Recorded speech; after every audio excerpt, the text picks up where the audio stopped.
So one of the most common misconceptions about offshore trust is that you can use them to avoid or evade paying income taxes. And if that could be done legally, you could avoid income taxes. I would have flown over my private jet here, but no, you cannot use an offshore trust to avoid income taxes. What you can The way a trust is structured is it's tax neutral. It does not increase your taxes. It does not decrease your taxes. There are certain IRS reporting requirements you must complete if you have an offshore trust or an offshore bank account. And in doing so, we provide our clients a detailed tax memorandum which they can share with their CPA to show them how to complete the offshore reporting requirements, or we have a network of CPAs we work with that we can refer our clients to complete those reporting requirements. It does not increase your chance of an audit the way the IRS calculates whether they're going to audit someone. Reporting that you have an offshore trust is not going to increase your chance of an audit because that's an act of compliance. Hello, and welcome to the Swiss Money Secrets podcast, presented to you by WHVP. WHVP is a company that has been helping Americans move assets outside of the US for over 30 years. In this podcast, the listeners can expect to hear on subjects pertaining to offshore investment and investing outside of the US markets and the US dollar. Now, let's get into it. All right, so welcome back to the Swiss Money Secrets podcast to all of our listeners. We are really excited today to have with us Blake Harris of Harris Law. And we're going to be talking today about asset protection and specifically offshore trusts and Cook Island trusts. We're really excited to have you here, Blake, and hear from your expertise. All the way coming from America, you got off the plane this morning and directly here, which is incredible commitment to what you do, which is really cool. Before we jump into that, we want to quickly discuss a vote, so a national referendum that's coming up here in Switzerland in about 2 weeks. Yes. And so, Jamie, maybe you could explain. Our last episode actually talked about another referendum that's going to come up in the news section, but maybe you could explain this one. We like to vote on things. We have actually spoken about this last year, so it's about the OECD minimum tax. Switzerland is one of 138 countries that has agreed to issue a 50% minimum tax on larger corporations. So it's only going to affect a small fraction of companies here in Switzerland. You're only affected if you have a revenue over 750 million a year. But if you do have that, you have to pay a minimum tax of 15%, which is quite a bit higher than what a lot of the low tax states or cantons here in Switzerland typically charge. So our vote will be on what to do with the money. We cannot vote on whether or not to accept this minimum tax. This has already been decided last year. I think we did a separate episode on that. But now the Swiss population gets to vote on how we're going to utilize the excess revenue that is going to be generated. So currently, the proposal is that the excess tax will be sent back to the cantons so that the lower tax cantons can use the extra money to keep their place favorable, because they lose a little bit of an advantage because they cannot have the low taxes anymore to attract companies. 75%, as I said, will go back to the cantons, and then 25% will go back to the state. So that's what we're going to vote on. My personal assumption is that probably it's going to be accepted, because if we would decline this, the money would just go to the European Union or some other foreign jurisdiction, which is not going to be very beneficial to our country. So, which I think is in a nutshell. Yeah, I think it's a really interesting vote, because I would have thought it's pretty straightforward. The Swiss people, 75% to the smaller cantons. Let's spread this around a little bit. But there's actually some opposition to it, that people want all of the money going straight to the federal government, which I thought was quite interesting. That's a position that they're taking. The cantons that have the lower tax are typically the richer cantons, so they say it's going to be fair if it goes to the national government. I mean, those are, small discussions from, I would say, a minority of people, but we'll see. As usual, the population has the last say here, so we'll see on June 14th how this is going to work out, but I assume it will be accepted. Blake, do you have any thoughts from the outside looking in when you hear about that, kind of maybe anything that pops up into your head? Well, there's a lot of opportunities here anytime there's some new taxes coming in. So I think it's a good time to be looking at your overall financial plan and asset protection plan, and maybe looking into diversifying how you hold some of your money, because Switzerland and other countries are finding new ways to fund the governments as they're running out of money. And so I think that leads right into maybe more of what we're going to be talking about. Yeah, so let's then jump into that right away. So today we're going to be talking about Cook Islands trusts and offshore trusts in general, asset protection, and kind of what that looks like. So Jamie, you could start us off with getting us rolling on this episode. Sure. Yeah, I mean, before we dive into the topic, maybe you can start us off by just telling us very broadly speaking, what does asset protection mean and why is it so important and relevant, especially for Americans? Very good. So asset protection is the process of structuring your assets so that if you are ever sued, you have the ability to either avoid paying that judgment or negotiate a better settlement offer. Why is it important for Americans? Well, America is by many standards the world's most litigious society. It's very easy to bring a lawsuit in the United States. You can bring one on contingency fee. You don't have to pay anything to bring a lawsuit. There's generally a system where you don't have to pay if you lose your case. You don't have to, you can even file a case without very good merit nowadays. It used to be much harsher punishments prior to about 1983 for bringing a bogus claim. The courts have very much softened up on that. And now we're seeing a lot of claims that don't have merit being brought in. And it's so expensive to defend a case in the United States that many times the defender will just end up paying a settlement offer as opposed to trying to fight it all the way to the end because it's just so expensive to litigate in the United States. And what's essentially happening is a lot of people are becoming the victim of legal extortion. So in the United States, a lawsuit is very much considered a badge of success. If you're successful enough, you're going to get sued, which is why it's very important for a lot of people to put together an asset protection plan. So what are the options? When you speak about asset protection plans, are there different levels of protections? Are there different options? Oh, absolutely. You talk to 10 different asset protection attorneys, you're probably going to be presented with 100 different options.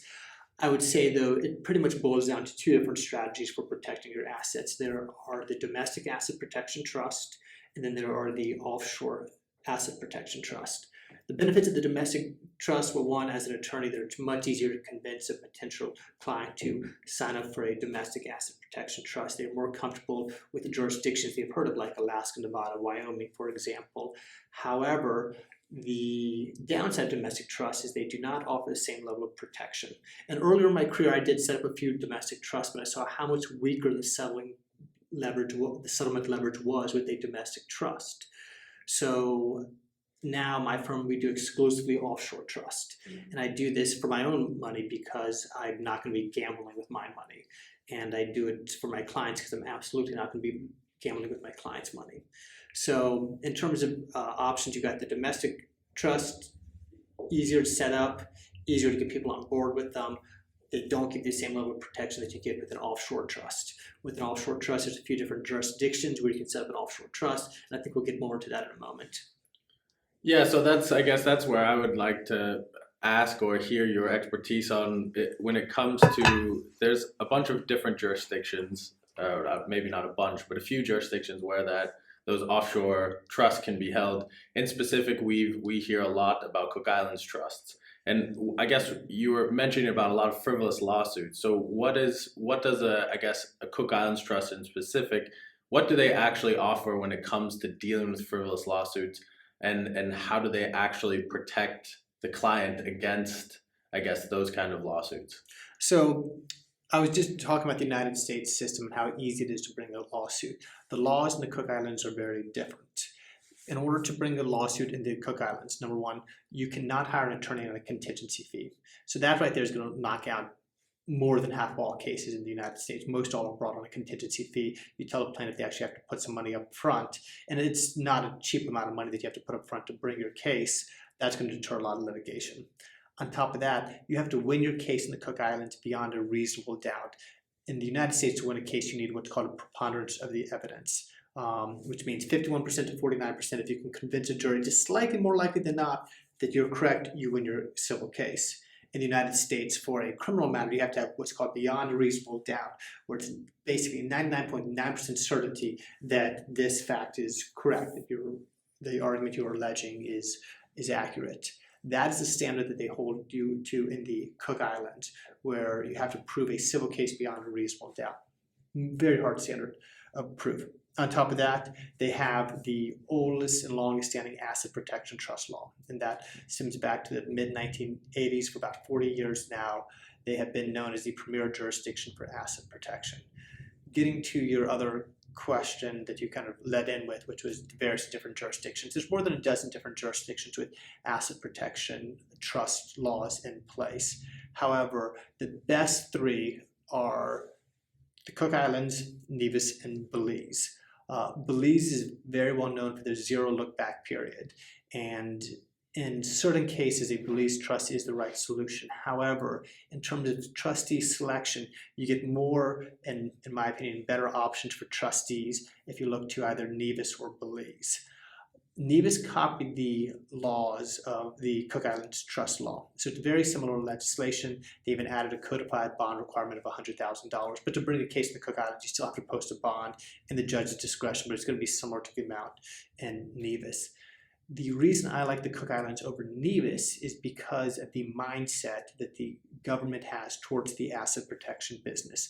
Nevis, they make a lot of money by selling passports down there. They don't take their asset protection business as seriously, and they've threatened to introduce legislation which would water down their asset protection trust law. I wrote a letter to the government recently, encouraged them not to water down their asset protection trust law. But this is not the first time that they've floated the idea of weakening their asset protection legislation. The Cook Islands, on the other hand, they've never once sold a passport. I don't think they ever will sell a passport. The asset protection business is vital to their economy. They take it very seriously. And so that is why I continue to stir most all my clients to the Cook Islands, probably 99% to the Cook Islands. Very rare circumstances will come up where clients have very close ties to another Caribbean nation and want to use their laws. Or we recently had a client who was out of New Zealand, and New Zealand, because of its proximity to the Cook Islands, we decided Nevis Trust was better. And other occasional rare exceptions, but in almost all cases, we would go with the Cook Islands as the first choice of jurisdictions for our clients' asset protection trust. Yeah, that's really interesting to hear. I mean, Jamie knows this, and clients might know this as well, but I lived in the Cook Islands for 3 years. And I think your point about the protection of what's being held in the Cook Islands is so strong. I mean, I remember even New Zealanders with a New Zealand passport can't come and just live in the Cook Islands. You have to be of Cook Island origin. And that kind of, I can see that line of really protecting what's being held in the Cooks for the Cooks itself. And that's a really interesting point to see that even further in their law. And I say the same thing about Swiss banking. It's a difference between just having the right laws and having the right mindset. In the Cook Islands, they have the right mindset. Other countries have good banking laws as well, but Switzerland has the history and the mindset for being a banking jurisdiction. So yes, it's interesting to hear you lived in the Cook Islands. I don't come across too many people outside of the Cook Islands that have lived in the Cook Islands. Yeah, I think part of that is it's difficult. It's difficult to be there. You have to have the right connections. I mean, not only in the government, but also go in there on the right reasons.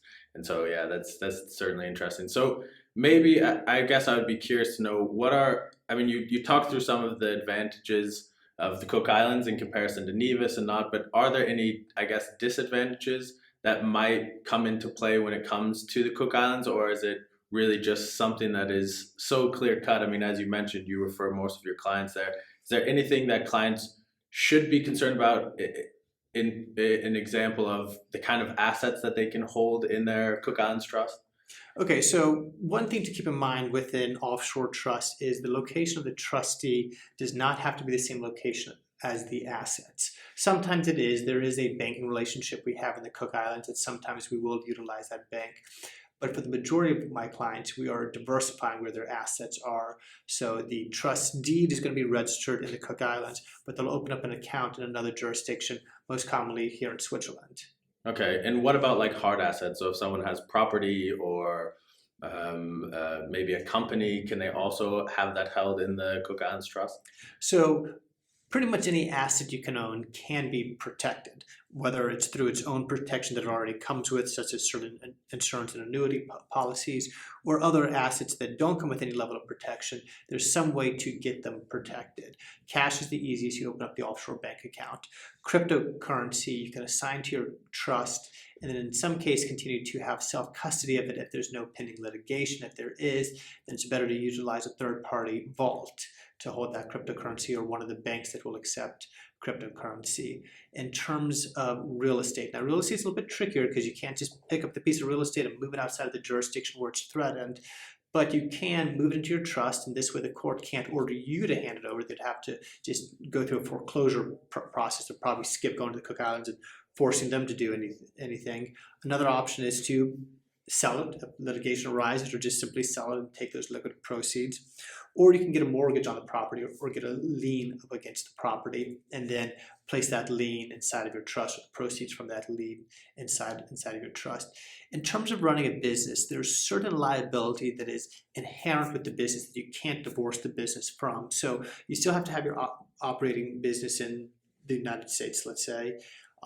The way that you would protect that business is, number one, you could form a holding company to hold any hard assets, and then have the operating business lease those assets from the holding company, have that holding company backed by your trust, maybe even mortgage those assets, hard assets, out, so you can get everything liquid.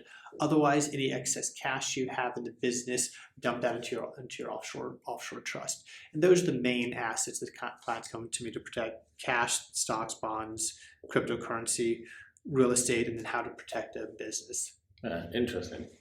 So if someone has heard all of that and is interested in moving forward, what are the specific steps to set something up? And maybe also in terms of, like, I don't know, KYC, your customer documentation is what we have here in Switzerland. I assume you have something similar. What kind of documentation is needed to set everything up? How long does the process take? So in order to get the trust established, we typically say it's about 30 days. This assumes the clients are promptly communicating with us and that they have a relatively clean background. The trust company may want to dig in more if there's one or more lawsuits, or if the client has some type of criminal history.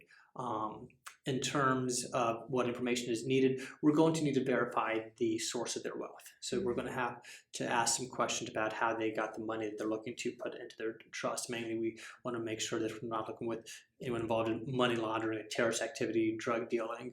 But as long as the money was legally gained, generally we're able to help keep that protected.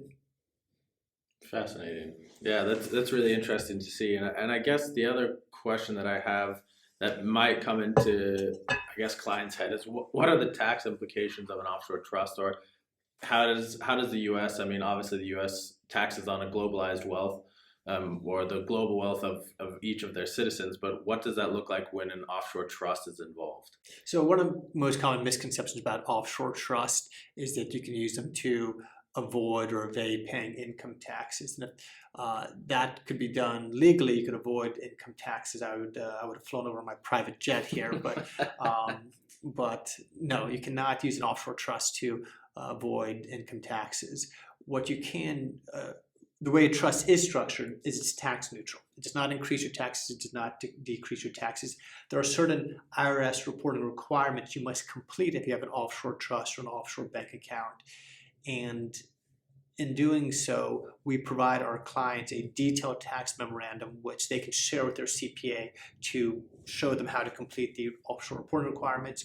Or we have a network of CPAs we work with that we can refer our clients to complete those reporting requirements. It does not increase your chance of an audit the way the IRS calculates whether they're going to audit someone. Reporting that you have an offshore trust is not going to increase your chance of an audit, because that's an act of compliance. Yeah, often what I see, as an American, when it comes to the IRS, as long as you're reporting everything and you're doing your best and you're not purposely leaving things out, that's what I've always talked about with lawyers or CPAs. They're like, look, as long as you're doing the steps that you know you should be doing, you're seeking help, the chance of an audit is not going to go up, certainly. But it's always a consideration that Americans think about or are curious to know. I guess another question I have there is, in terms of privacy, when it comes to not just asset protection, but the privacy of a client, is there any kind of level of privacy added with an offshore trust for clients' wealth or structures, or wealth structures? So privacy is a very confused topic. The short answer to your question is yes. With an offshore trust, you get as much privacy as you can, setting up any type of estate plan, any type of trust structure. However, you can always be ordered by a court to report what your assets are. So prospective clients call me sometime and say, oh, I'm going to put everything into a Wyoming LLC, and I no longer have to worry about anybody trying to know what money I have. It's an anonymous LLC, as they've been told. And the reality is, if someone has a judgment against you, the court can call you and ask you to complete the financial affidavit or a debtor's exam. And in doing so, you have to report all of your assets, including your cryptocurrency, including money held in an offshore trust. Failure to report could land you in jail. So you'd report everything that you have.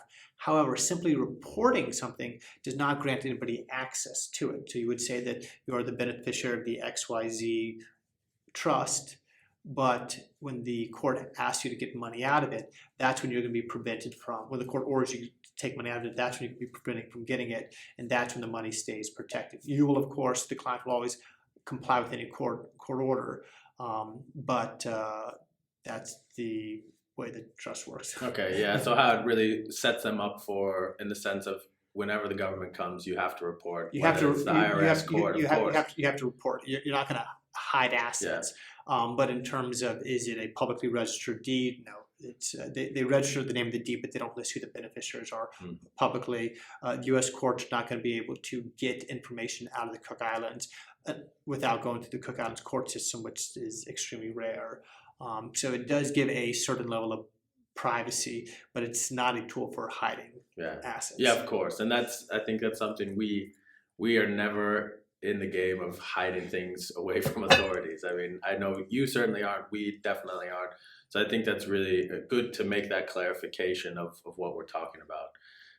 Jamie, do you have any other questions you might have? No, I think I've run out of questions. Okay. We have covered all the important things. Are there any final thoughts? Anything we should have covered? Anything that I should have asked? So this was fun.